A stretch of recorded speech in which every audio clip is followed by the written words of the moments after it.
Hey guys, how you doing? Welcome to the video. Welcome to my garage. I'm in a rare situation right now where both of my Bajas are taken apart, which means my Volkswagen Type 2 and my Weddle HV25 transaxles are just sitting on the garage floor right next to each other. It seemed like a perfect opportunity to just do a little video showing some of the differences between the two. So I guess the first thing to notice is just the size difference between the two. The HV25 is obviously a lot heavier and a lot longer than the Volkswagen Types 2. However, the Weddle here is a 5-speed. So if you had the HV24, I believe it would only come right around to here. One of these bolt-on sections is for the 5th gear. So keep that in mind. This Weddle is a little bit longer than if you had the regular 4-speed. As these transmissions sit here, the Volkswagen Type 2 is coming in at 78 pounds. Whereas the Weddle HV25 is coming in at 154 pounds. So there's quite a difference in weight, but that makes sense because if you look at them, there's quite a difference in size as well. One of the biggest differences between the two are the input shafts. This is the input shaft on the Volkswagen. And then if you come over here to the input shaft on the Weddle, it's significantly larger. I don't know if this matches up with a Chevy input. I'm not exactly sure, but it is larger. That also means that even though both of these bell housings are made up to a Volkswagen bolt pattern, you can't use the same adapter between the two, or you might be able to use the same adapter, but you have to have a different flywheel because the input shafts are different. So it's not like even though they have the same bell housing bolt pattern, you can't bolt an engine right off of this and put it right on the Weddle because of the input shaft. The Volkswagen has a mechanical hydraulic clutch, whereas the Weddle has a fully hydraulic clutch. The cylinder is actually right back here. You actually just connect your line right here. This is the bleeder, and you're good to go. So it makes for a slightly cleaner install. The Volkswagen has the starter off to the side. The Weddle has the starter right down the center. The Weddle also has the option, you can bolt this bell housing off. This is the bell housing for the Volkswagen. They also sell a bell housing that would bolt directly to an LS engine. The Weddle, at least this Weddle, has an internal oil pump, and then it has a spray bar up inside. So when this transaxle is rotating, there's an oil pump inside that pumps oil, distributes it to an oil distribution bar, and kind of rains it down over the gearing. Because of that, it has ports on it,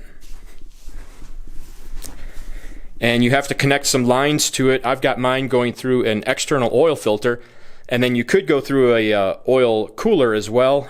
I'm not at the point where I think I need that, so I'm going, after the filter, I'm going directly back into the transaxle. But whereas with the Volkswagen, there's no external oil piping that you have to do at all. With the Weddle, you do have some plumbing that you need to do. The Volkswagen has the shift shaft coming right out of the tail. On the Weddle, the shift shaft is a little bit off to the side, and it doesn't actually stick completely out the rear. Here's the big differences. Here are the two things that I didn't realize. I guess because I just didn't really think about it, but let me show you what they are. The Weddle has a 10.5-inch ring gear. The Volkswagen, I don't know what size the ring and pinion is, but it's not a 10.5. Because of that, on the Volkswagen here, when you go from the center of the output to the end of the bell housing, you're at 8 inches. But everything on Mr. Weddle here is larger. So on the Weddle, if you go to the center of the output to the end of the bell housing, you're at 10 inches. So no matter what, if everything else remains the same, with this transmission, your engine is going to stick 2 inches farther back. So you have to keep that in mind when you're designing your chassis. Another thing that it does is, again, because of that larger ring and pinion, on the Volkswagen, The center line of the output flanges here to the bottom of the transaxle is about 4.5 inches. On the Weddle here, the center of the output to the bottom of the transaxle is about 6 inches.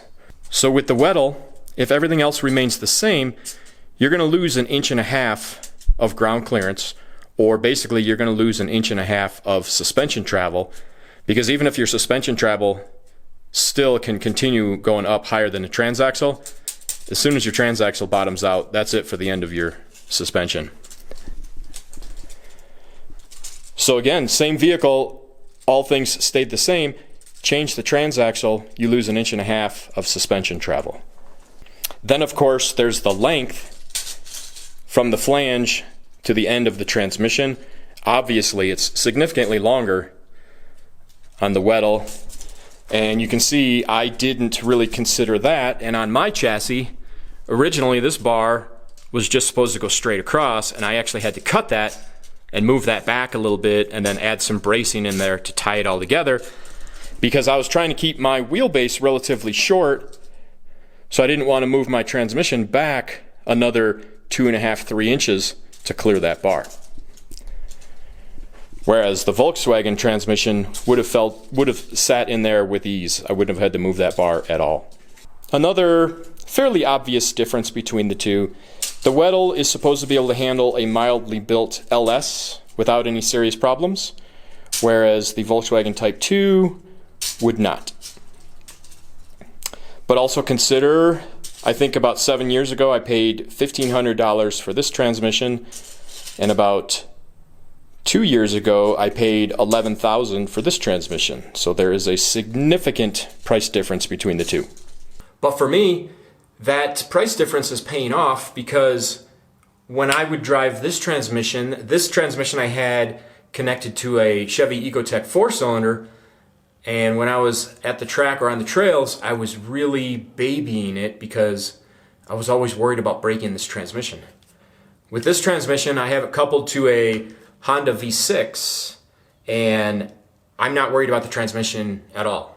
At all. I can do donuts, I can go up the hills, stay on the throttle even as the rear tires are breaking loose. I did break an axle on this setup, but I haven't done anything to the transmission, so it's enabled me to have a lot more fun with the Baja, not always having to worry about the transaxle. I think the last thing that I'm going to do is I'm just going to pull the two transmissions right next to each other, and I'm going to set them up so that their output flanges are in line with each other, and then I'll just walk the camera around so that if you guys are really interested, you can see the two right next to each other, and maybe that'll answer some questions for you that I wasn't able to answer. Otherwise, if you have some specific questions, hit me up in the comments and I'll try to answer what I can. But that's it for this video. I just wanted to take the opportunity, because I'll probably never have these two transaxles sitting on the ground right next to each other again. So thanks for watching, guys. Hope it's helping you, and I hope to see you on the next video. Take care.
Okay.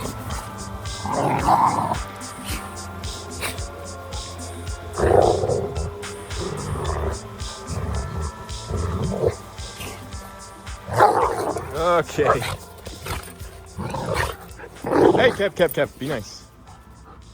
Be nice.